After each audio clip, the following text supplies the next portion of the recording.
पूरा।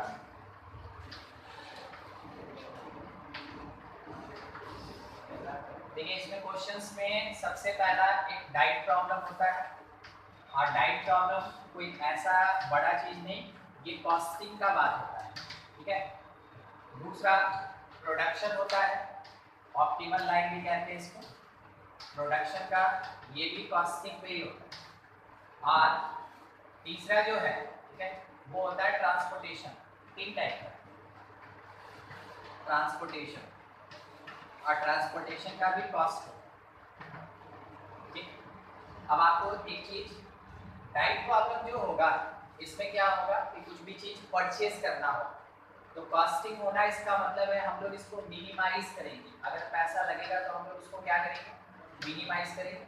हम लोग चाहते हैं ना कि कम से कम पैसा खर्च हो मगर ज़्यादा से ज़्यादा न्यूट्रिएंट्स मिल जाए हमको, ठीक है।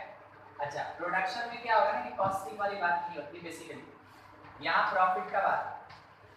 क्योंकि कोई भी अगर प्रोडक्शन कर रहा है तो इसलिए कर रहा है ताकि वो उसको सेल कर सके, और सेल करेगा तो उसको क्या मिलेगा, प्रॉफिट। और प्रॉफिट कोई नहीं चाहता कम, प्रॉफिट हमेशा क्या चाहता है, ज़्यादा। तो इसको हम लोग मैक्सिमाइज करेंगे, ठीक है।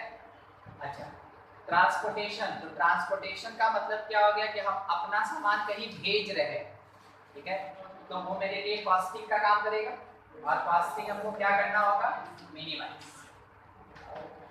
ये जो भी है ना, कॉस्टिंग होगा या प्रॉफिट होगा, मिनिमाइज होगा या मैक्सिमाइज होगा, इसको जेड से रिप्रेजेंट करते हैं, ठीक है। उसको हमेशा जेड से ही रिप्रेजेंट करते हैं, ठीक है। चलिए अब देखिए क्वेश्चन, इसमें करना क्या होगा आपका, steps.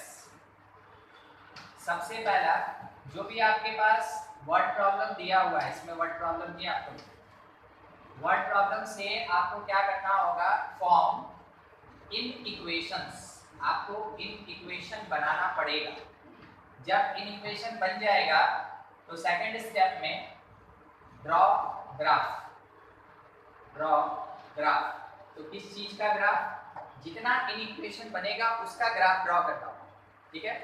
And find common region, and find common region, जो कॉमन पार्ट होगा वो आपको फाइंड करना होगा। तीसरे में आपको क्या करना होगा, at each vertex of common part आपको फाइंड करना होगा वैल्यू ऑफ जेड। आपको जेड का वैल्यू निकालना पड़ेगा। तो जेड का वैल्यू निकालिएगा तो मान लीजिए 3 वैल्यू आया या 4 वैल्यू आया, मान लीजिए 4 वैल्यू। 4 वैल्यू में से जो सबसे लीस्ट होगा मिनिमाइज का, वही आंसर। 4 वैल्यू में से जो ग्रेटेस्ट होगा मैक्सिमाइज का, वही आंसर। समझ गया आंसर कौन होगा, ठीक है। तो यही काम करना होता है। यहाँ पे बोलने के लिए 3 स्टेप होता है, जब बनाएंगे तो थोड़ा सा लंबा जाएगा मगर कोई बात नहीं, करेंगे यही 3 स्टेप, ठीक है, यही 3 स्टेप। लिख लिया आप, उसको हटा देना।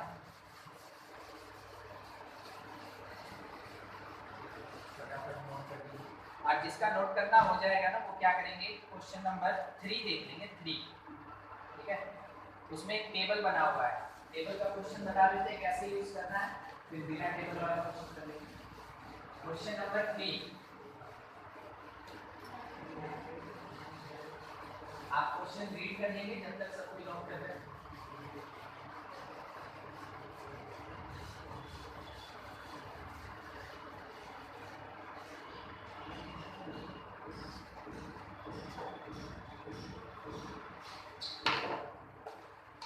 नोट करना हो गया ना,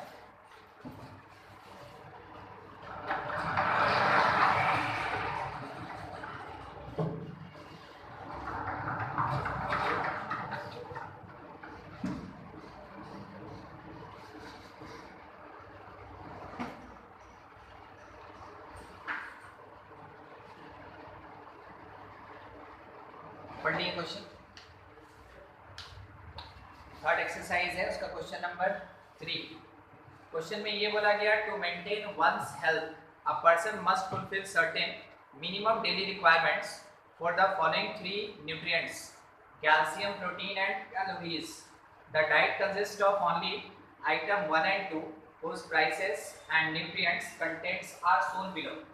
जैसे हम लोग क्या होता है ना कि बेसिकली दो टाइप का खाना खाते हैं, एक हम लोग रोटी खाते हैं, एक चावल, उसके साथ कुछ भी वैरायटी रहे, मेनली अपना वही होता है। तो एक रोटी वाला डाइट हो गया और एक कैसा हो गया, चावल वाला डाइट हो गया, ऐसा दो डाइट। अब क्या होता है कि चावल वाला डाइट अगर हम लोग खाते हैं तो हम लोग को कार्बोहाइड्रेट कुछ ज़्यादा ही मिलता है, तो उसके न्यूट्रिएंट्स का बात अलग होगा, और रोटी वाले डाइट का न्यूट्रिएंट्स का बात अलग होगा। वैसा दो हम लोग को दिया गया है मील डाइट, ऐसा दिया गया है जिसमें कि हमको कैल्शियम, प्रोटीन और कैलोरीज कितना मिलेगा उसका पूरा का पूरा एक्सप्लेनेशन है। टेबल छोड़ दीजिए, नीचे पढ़िए। Find the combination of food items so that the cost में बी मिनिमम। मतलब कि आप देखे होंगे कोई कोई रोटी और चावल मिला के भी खाता है, दो रोटी खाएगा फिर उसके बाद हाफ प्लेट चावल खाएगा, ठीक है। तो वही चीज पूछ रहा है कि कितना रोटी और कितना चावल, या आइटम 1 या आइटम 2 कितना लेना चाहिए, डाइट 1 और 2, ताकि उसको कम पैसे में ज़्यादा से ज़्यादा न्यूट्रिएंट्स मिल सके, ठीक है। हमको वही चीज़ निकालना है। स्टार्टिंग कैसे होगा, जो कैलकुलेट करना है उसको अज्यूम करना पड़ेगा। Let amount of food 1 that is equals to x unit और amount of food 2 that is equals to y units. Kilo, gram, milligram ये सब में बात नहीं कर रहे, यूनिट्स में बात कर रहे हैं, ठीक है। पैकेट पैकेट खाएगा, पैकेट पैकेट खाएगा, ये मान ली। अब उसके बाद अकॉर्डिंग टू क्वेश्चन मेरे पास कंडीशन क्या है वो देखिए। कैल्शियम का बात कर रहे हैं, फॉर कैल्शियम अगर एक आदमी 1 यूनिट फूड 1 खाता है तो 10 यूनिट उसको क्या होता है, कैल्शियम मिलता है, ठीक है। तो अगर x यूनिट फूड 1 खाएगा तो कैल्शियम कितना मिलेगा उसको, 10x। और फूड 2 का अगर 4 यूनिट कैल्शियम मिलता है तो वो 4/, होगा। ये हो गया फूड 1 और फूड 2 का टोटल कैल्शियम। और डॉक्टर क्या बोला कि देखो तुमको कम से कम 20 यूनिट कैल्शियम जरूर लेना चाहिए डेली। तो ये जो मेरा कंजम्पशन है that should be greater than equals to 20 ना। वो बोला मिनिमम तुमको 20 लेना है, ज्यादा हो जाए तो खराबी नहीं करेगा, कम नहीं होना चाहिए, इसलिए ग्रेटर दैन इक्वल्स। एक इक्वेशन बना कैल्शियम के बेसिस पे। सेम ऐसे ही प्रोटीन के लिए भी बनेगा, प्रोटीन के लिए बनेगा 5x + 6y greater than equals to 20, जैसा डाटा दिया गया है। कैलोरीज, कैलोरीज के लिए बनेगा 2x + 6y greater than equals to 12। क्या आपको इन इक्वेशन से कोई दिक्कत? तो पहला स्टेप खत्म, इन इक्वेशन बना ली। अब उसके बाद आप देखेंगे ना लास्ट में आपसे क्या पूछा था, सो दैट द कॉस्ट में बी मिनिमम, बोला ना कॉस्टिंग का बात। टेबल का सबसे नीचे वाला रो देखेंगे आप, 1 यूनिट फूड 1 का 60 पैसा दाम है और 1 यूनिट फूड 2 का 1 रुपए दाम है। तो Z से डिनोट करेंगे, और क्योंकि पैसा लग रहा है तो वहां पे मिनिमम होगा कि मैक्सिमम होगा, मिनिमम कॉस्टिंग है ना। तो Z minimum that is equals to 0.6x + y। क्या आपको समझ में आया ये लिखे कैसे? 1 यूनिट x का कीमत 0.6, तो x यूनिट का 0.6x, ठीक है, होता है बाबा सिंपल। 1 यूनिट y का कीमत 1 यूनिट, ठीक है, माने 1 रुपया, तो y यूनिट का कितना 1 × y। ये हो गया जितना पैसा हम पे करेंगे। मान लीजिए एक पैकेट खाएंगे तो यहाँ 1, यहाँ पे भी 1। अगर हम दोनों दो पैकेट खाएंगे, यहाँ 2, यहाँ 2। अगर ये एक पैकेट खाएंगे, ये 2 पैकेट खाएंगे तो 1 और 2।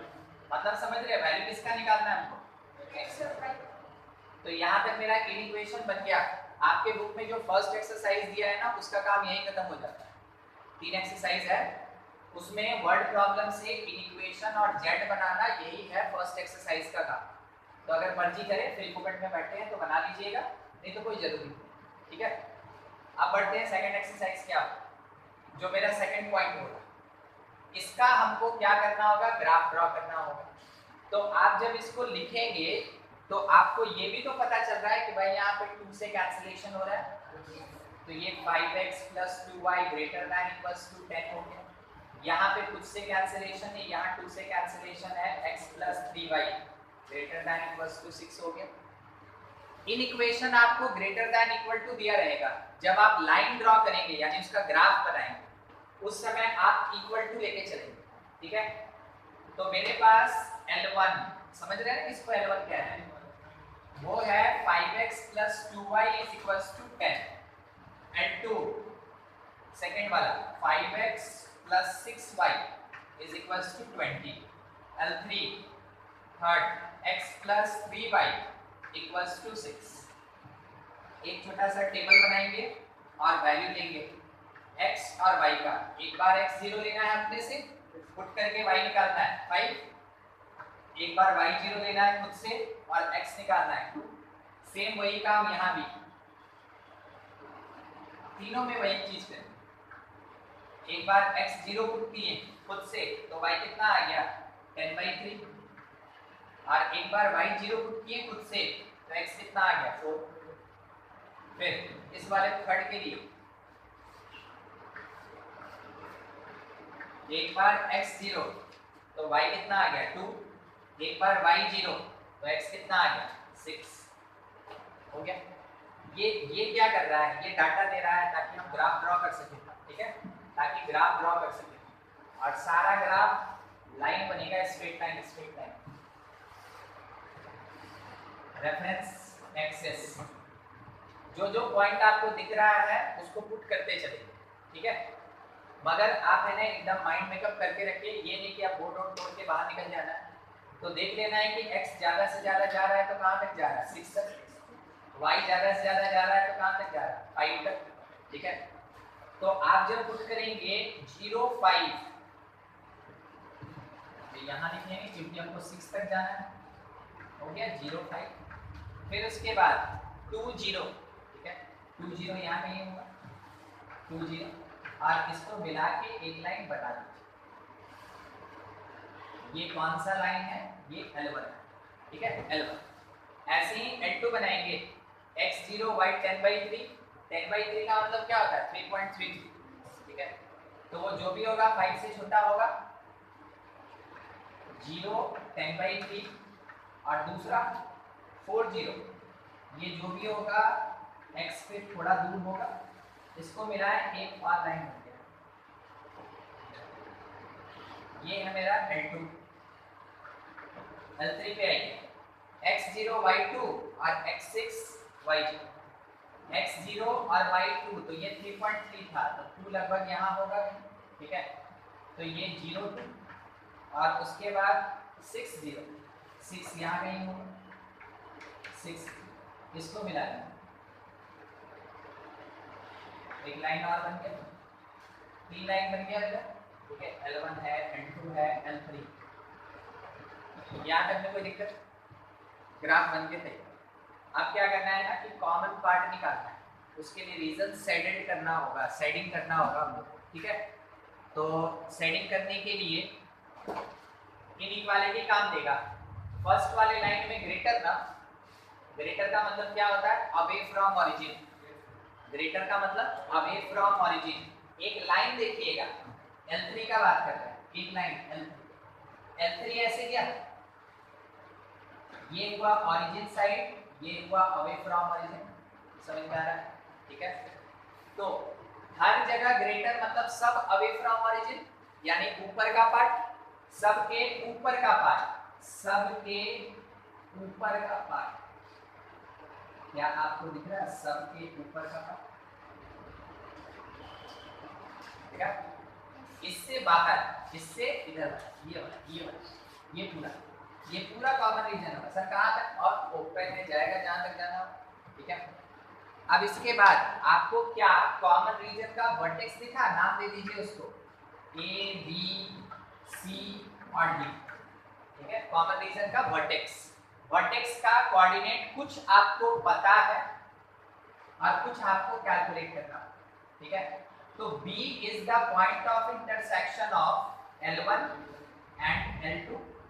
तो L1 L2 को सॉल्व करेंगे, यहाँ लिखा है अपने पास L1 और L2, दोनों को सॉल्व करेंगे और क्या कैलकुलेट करेंगे वहां से x और y। तो सिंपल इसमें से इसको सब्ट्रैक्ट कर दें तो -4y is equals to -10, y का वैल्यू 5/2 आया, y 5/2 यहाँ पुट कीजिए, क्या आपको x का वैल्यू 1 आता हुआ दिखा, तो x1 और y कितना 5/2। आप कहीं कैलकुलेट करके दिखा सकते हैं, कोई दिक्कत नहीं। और अगर वर्बल कैलकुलेशन ओरल हो जाए तो डायरेक्ट ले लीजिए, यहाँ पे x का कितना 1 और y का C is the point of intersection of, देख के बताइए C L2 और L3 आमने सामने, L2 L3, ठीक है। क्या करते हैं इसमें 2 से मल्टीप्लाई करके और सबट्रैक्ट कर देते हैं, ठीक है। तो ये हो जाएगा कितना 5 - 2 मींस 3x, ये 3x 2 से मल्टीप्लाई किए थे 8 हो जाएगा, 3x = 8, तो x कितना 8/3। हम फिर से बोल रहे हैं अगर जरूरत पड़े तो आप यहाँ कैलकुलेट करके दिखा सकते हैं, वो रॉन्ग नहीं होगा, ठीक है, मगर गलत मत लिखिएगा। और x अगर हम लोग 8/3 पुट कर देते हैं तो y कितना आएगा 10/3, 1/3 हमको लगता है हो रहा है। हाँ हाँ 1 आ रहा है।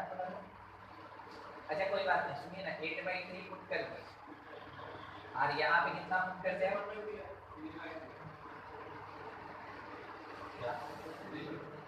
3/2 मींस 1 3/2, ठीक, 10/3 y = 6 - 8/3 और इसके नीचे 18 में से 8 गया 10 बटा 9। बोले ना अगर हो पाता है तो ठीक, नहीं हो पाता है लिखिए, कैलकुलेट कर लीजिए, मगर ज्यादा टाइम इसको मत दीजिए, ठीक है। तो कितना आ गया 10/9, y कोऑर्डिनेट 10/9। चारों पॉइंट जब आपको मिल गया, आपको याद है थर्ड वाला पॉइंट क्या लिखे थे, जो वर्टेक्स मिला है उसको z में पुट करके z का वैल्यू निकालना। तो z तो मेरे पास है ना, बस पुट करके निकालते हैं। वैसे हम आपको बताएं इन दोनों में से कोई एक आंसर, तो पहले उसी पे एंड कर, बाकी भी निकाल देंगे, छोड़ेंगे।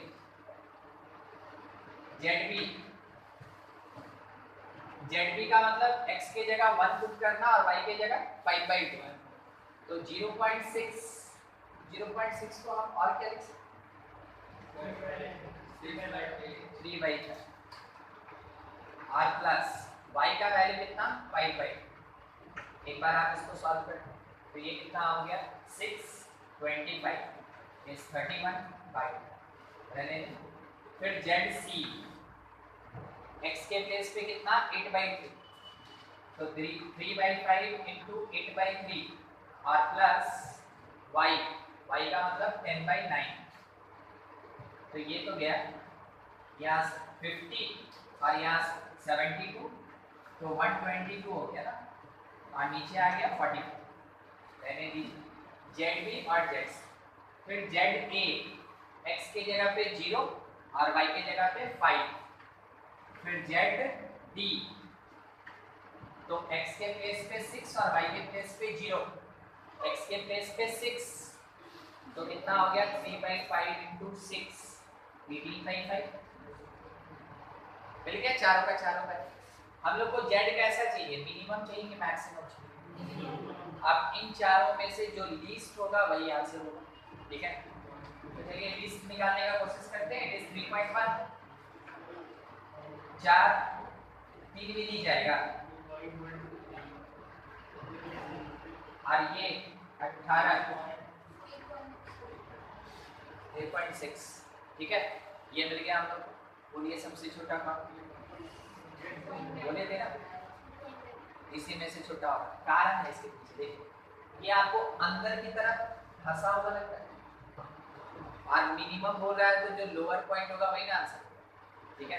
बाय द वे इस तरीके से आ रहा है और आप मिनिमम निकालना चाहते हैं तो मिनिमम यहाँ ना मिलेगा, वैसे भी देख के पता चल जाता है कि ये दोनों में से कोई होगा, क्योंकि एग्जैक्ट फिगर हम लोग नहीं बनाते तो पता नहीं चलता कौन नीचे होगा कौन ऊपर होगा। एग्जैक्ट फिगर बनेगा तो पता चल जाएगा देख के कि कौन आंसर, मगर फिर मार्क्स मिल गए। चलिए सब मिल गया। आप कह सकते हैं ZC is the minimum cost, is the minimum cost. ये आपका आंसर नहीं है। आपसे क्वेश्चन पूछा था कि what should be the amount of food 1 and food 2, यानी x और y आपका आंसर होगा, z आंसर नहीं है। तो आप कह सकते हैं टू मिनिमाइज कॉस्ट, ठीक है, फूड 1 फूड 1 शुड बी कितना यूनिट, 8/3 यूनिट, ठीक है। और फूड 2 कितना होना चाहिए, 10/9 यूनिट। हो गया ये क्वेश्चन। ठीक है, क्या करता है, हर एक क्वेश्चन में यही काम ही करता है। ठीक है, आपका फर्स्ट एक्सरसाइज यहाँ खत्म होता है, सेकंड एक्सरसाइज यहाँ खत्म होता है, ठीक है, थर्ड एक्सरसाइज पूरा। तो आप थर्ड का ही क्वेश्चन बनाइएगा, फर्स्ट सेकंड इग्नोर कीजिए। थर्ड में कम क्वेश्चन थोड़ी बनाते बनाते परेशान हो।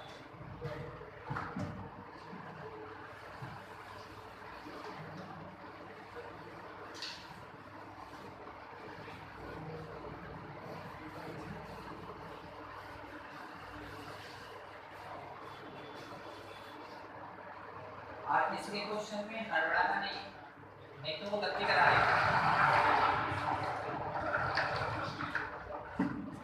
5 का 5 दे देगा आपको पूरा, अगर अच्छे से बनाइएगा। हो गया है कंप्लीट।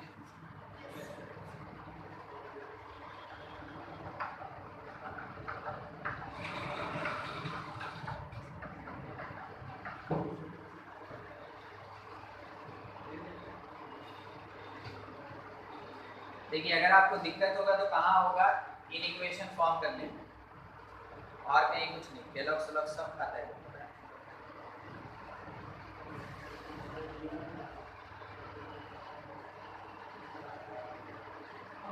देखिए क्वेश्चन नंबर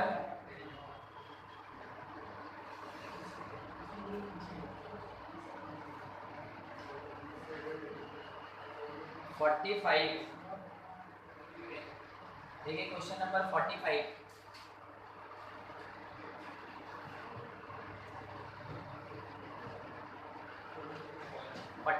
मिला। अब एक बार देख रहे हैं कि सीबीएसई कितना कितना में आया हुआ है, लगभग सारा क्वेश्चन है ना। तो एक क्वेश्चन इसमें से कंफर्म रहता ही है, इसलिए अब ये 45 नंबर जो क्वेश्चन है, ये ट्रांसपोर्टेशन का क्वेश्चन है। देख के तो हमको यही लग रहा है। An oil company has 2 depots A and B with capacity 7,000 liter, 4,000 liter respectively. Company is to be supply oil to 3 petrol pump DEF whose requirements are 4500, 3000, 3500 liters. The distance in kilometer between the depots and petrol pump is given in the following table. Assuming that transportation cost per kilometer is 1 per liter, how should the delivery be scheduled in order that the transportation cost is minimum?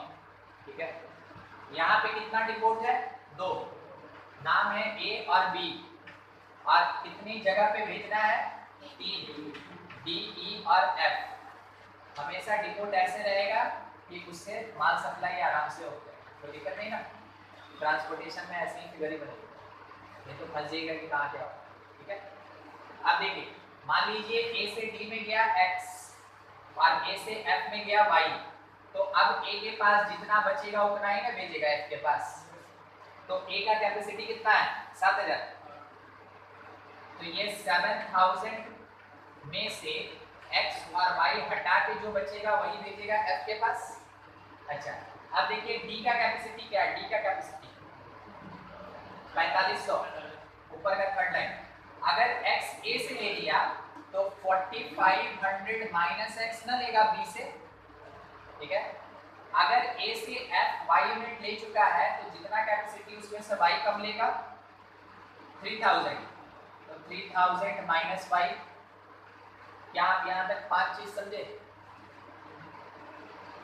दिक्कत तो पूछ लीजिए। अच्छा, a depot है, b depot है। मान के चले कि ए जो है वो डी के पास, डी दुकान है, ठीक है, उसके पास x यूनिट भेजा, ए जो है f के पास y यूनिट भेजा।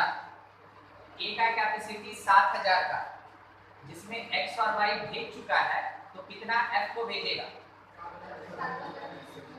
x और y सब्ट्रैक्ट करेंगे। समझे सुरजीत? क्या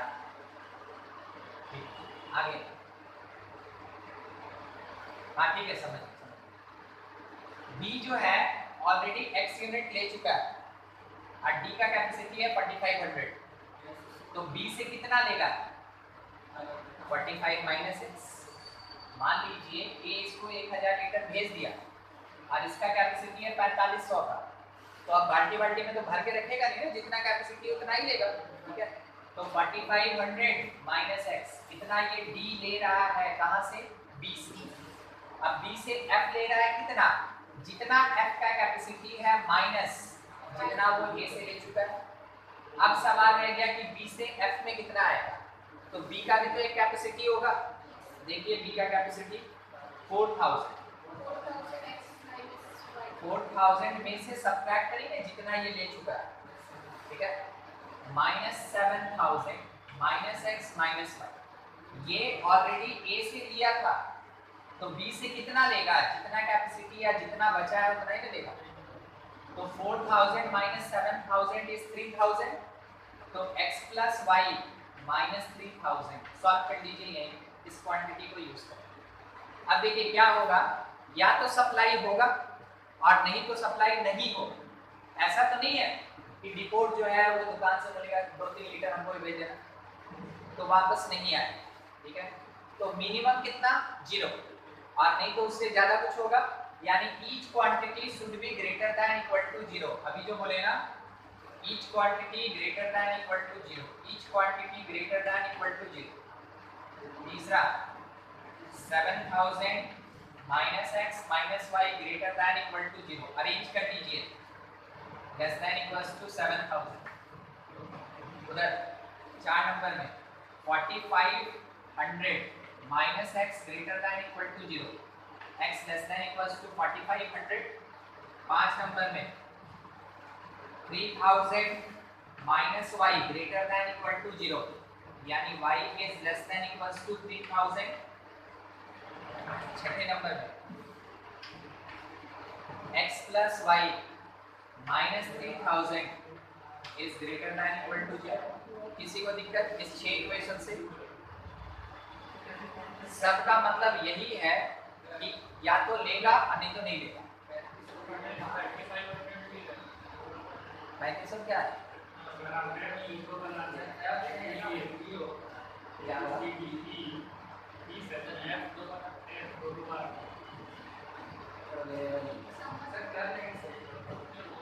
कुछ सही नहीं करना हो गया सही।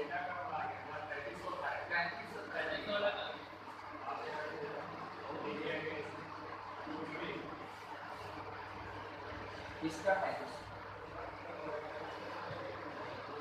ये लास्ट वाला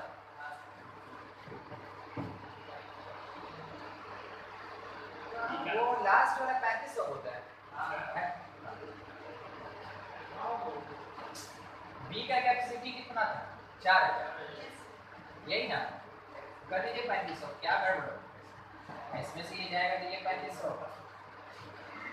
इतना चिंता में रहेगा तब तो बैठे रह जाएगा। तो वो उसी का ना मैंने समाज चल रहा था,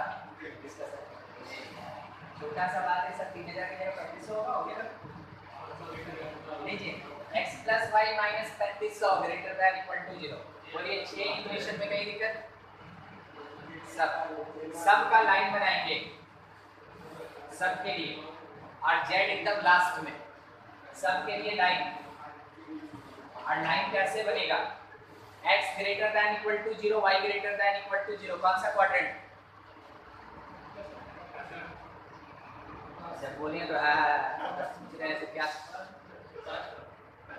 first quadrant.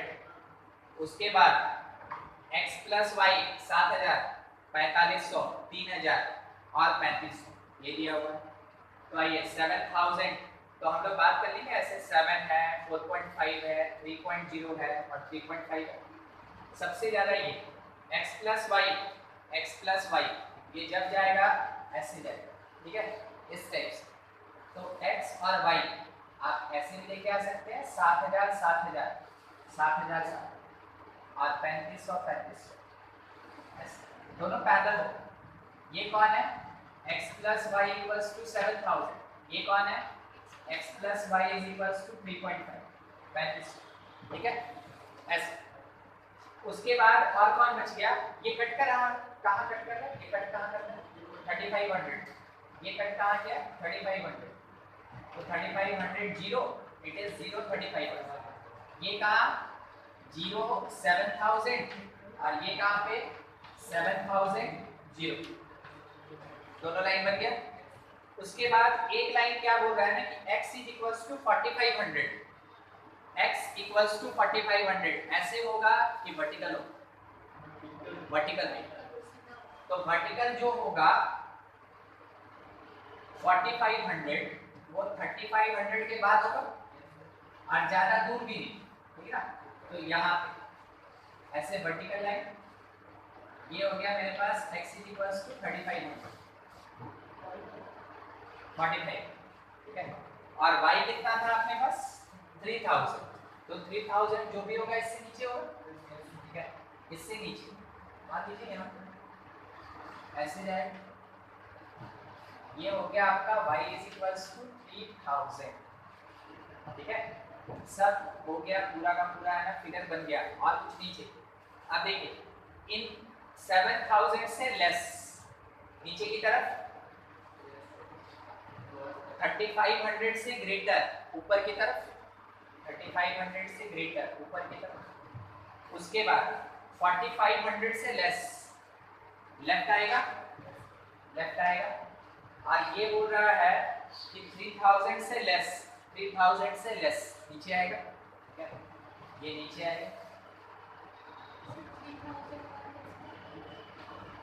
y is equals to 3000 अगर है तो ये तो कांस्टेंट होगा पैरेलल टू x एक्सिस, तो 3000 जो भी होगा वो 3500 से तो कम आएगा नीचे की तरफ, ठीक है। यहाँ तक आप पहुँच गए। हाँ, अब उसके बाद और कुछ बचा नहीं, तो देखिए तो इन सब का कॉमन पार्ट आपको कहाँ मिला,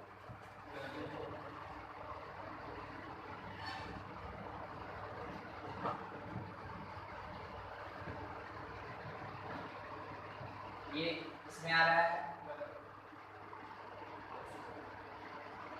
ठीक है। ये हो गया आपका कॉमन, देखिए सब चीज सेटिस्फाइड, ठीक। वर्टिसेस निकाल लेंगे इसका और फिर उसके बाद z कैलकुलेट करना है। चलिए वर्टिसेस निकालना ज़्यादा मुश्किल नहीं होगा, इसका नाम लिख रहे हैं a, यहाँ पे b, इस प्लेस पे c और यहाँ पे d। ये जो होगा ना उसमें कंफर्म है कि y जो है वो 3000, तो इसमें जब आप y की जगह 3000 पुट कीजिएगा तो x कितना आएगा 1000, सही है। हाँ ना कुछ नहीं, 500 आएगा, 3500 में से 3000 सब्ट्रैक्ट किए तो 500 आ गया, ठीक है। ठीक, b चाहिए हमको, b is the point of intersection of vertical 4500 और हॉरिजॉन्टल कौन सा 3000, मिल गया b। c यहाँ पे है x एक्सिस, तो आप कह सकते हैं ये 4500 0 है, d यहाँ पे, ठीक है, इस लाइन का, इस लाइन, ठीक है, मतलब 3500 0 मिल गया। अब हम लोग को क्या करना है कि z अभी तक बनाए नहीं है, z बनाएंगे। z के लिए कुछ करना नहीं, जो टेबल दिया हुआ है, ठीक है, बस उस क्वांटिटी को ऐड करते चलना है। देखिए बोला क्या कि a से d जा रहा है 7 यूनिट, देख रहे हैं, a से d जा रहा है कितना 7 किलोमीटर, सॉरी 7 किलोमीटर, तो a से d 7x प्लस a से e 6y, a से f कितना 3, तो 3 से ये मल्टीप्लाई होगा, तो हम लोग क्या लिखेंगे प्लस या -3x -3y और प्लस में 2100, चलिए वो हो गया। अब b वाला देखिए, b से d कितना 3 यूनिट, 3 से मल्टीप्लाई कीजिए कितना होगा 145, 3 से मल्टीप्लाई किया ना 135 -3x, फिर उसके बाद b से e जा रहा है 4, b से e 4 से मल्टीप्लाई कीजिए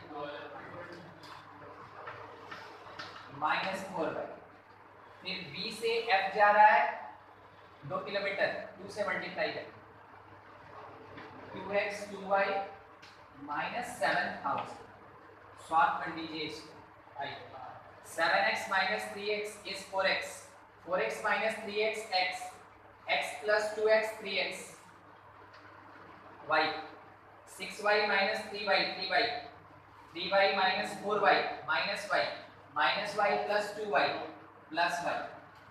नंबर कांस्टेंट 21,000 और ये कितना हो जाएगा 445 नहीं 345 है ना 34500 और इसमें से इसको सबट्रैक्ट कीजिए 5 बचेगा 345 में 5000 और ऐड किए 39500 मिल गया जेड।